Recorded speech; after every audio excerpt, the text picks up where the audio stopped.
आज मैं आपको नीट 2020 में बीएमएस की कितनी एक्सपेक्टेड कट ऑफ होगी उसके बारे में बताने वाला हूँ। मैं Anurag Kushwaha, BMS student, NIA Jaipur Rajasthan. सबसे पहली बात कि कट ऑफ मार्क्स और कॉलेज के अलॉटमेंट जिस मार्क्स पे होती है उन दोनों में काफ़ी का डिफरेंस होता है।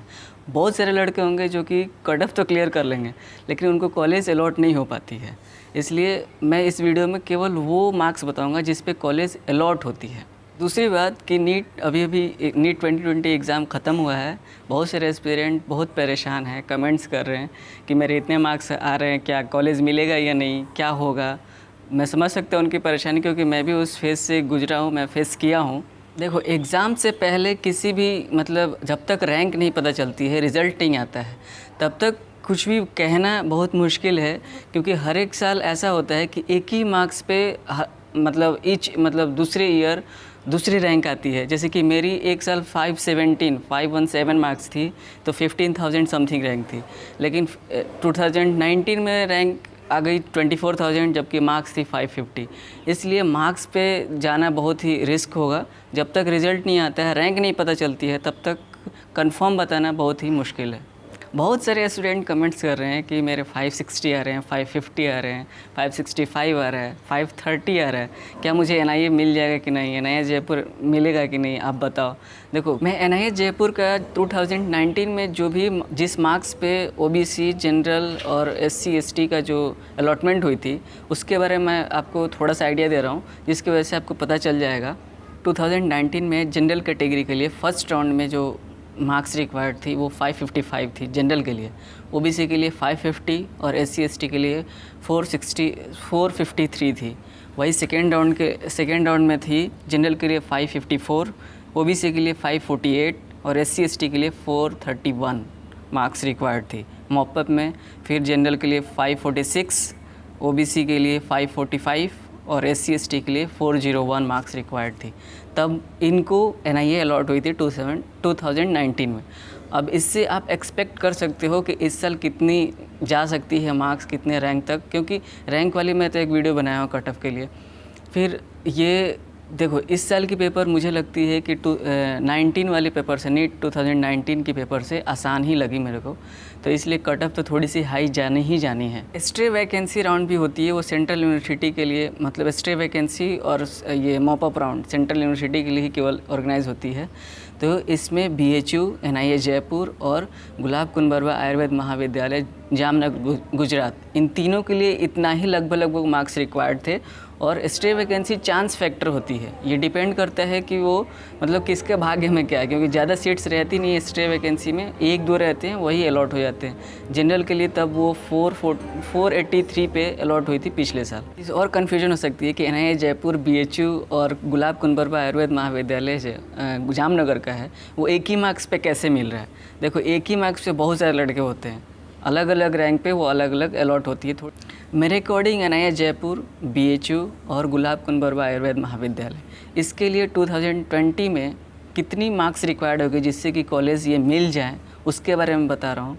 मैं एक्सपेक्टेड कट ऑफ कुछ नहीं बता रहा हूँ इनके बारे में, क्योंकि उससे कॉलेज मिलना उलना नहीं होता है, इसलिए मैं उसके बारे में नहीं बता रहा। जो मार्क्स रिक्वायर्ड होगी जनरल के लिए वो रहेगी रेंज में 565 टू 570, ओबीसी के लिए 560 टू 567 और एससी एसटी के लिए 430 टू 450 तक, मतलब इतनी मार्क्स तक अगर आ रहे हैं तो ये कॉलेज अलॉट हो जाएंगे। जो मैं अभी ये काउंसलिंग का जो मार्क्स बता रहा हूँ ये ऑल इंडिया काउंसलिंग के लिए है, ये किसी स्टेट का नहीं है। किसी स्टेट के लिए मैं काउंसलिंग का नहीं बता रहा हूँ क्योंकि हर एक स्टेट का अलग अलग वेरिएशन आता है, वो मैं आगे बता रहा हूँ अदर गवर्नमेंट्स कॉलेज के लिए क्या करना पड़ेगा।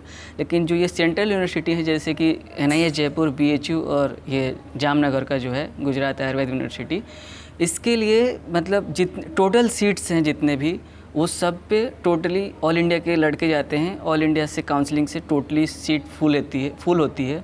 उसमें 85% या 50% कोटा कुछ नहीं चलता है, वो स्टेट काउंसलिंग में नहीं आते हैं।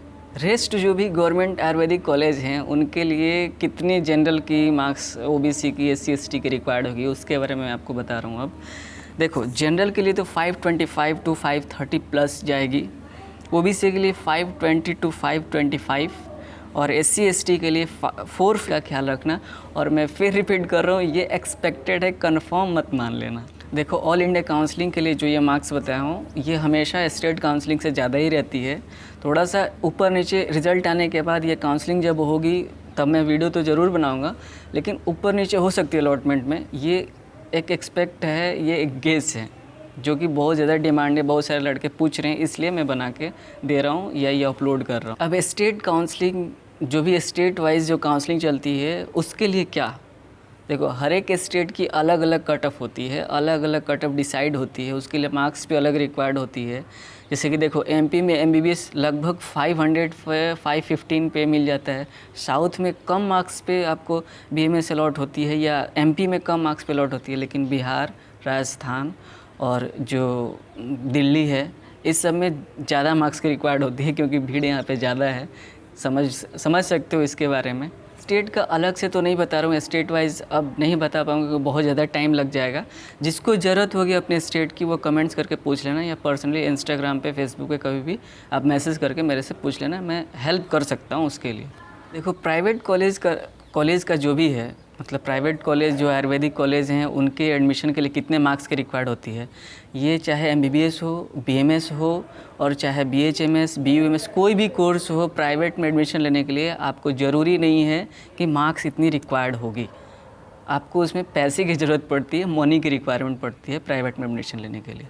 रेस्ट जितने भी और कोर्सेज़ हैं आयुष काउंसलिंग के, आयुष के, जैसे कि होम्योपैथी, बीएचएमएस, बीयूएमएस, बीएसएमएस, तो इनके लिए मैं तो कट ऑफ, मतलब बीएमएस से कम जाती है।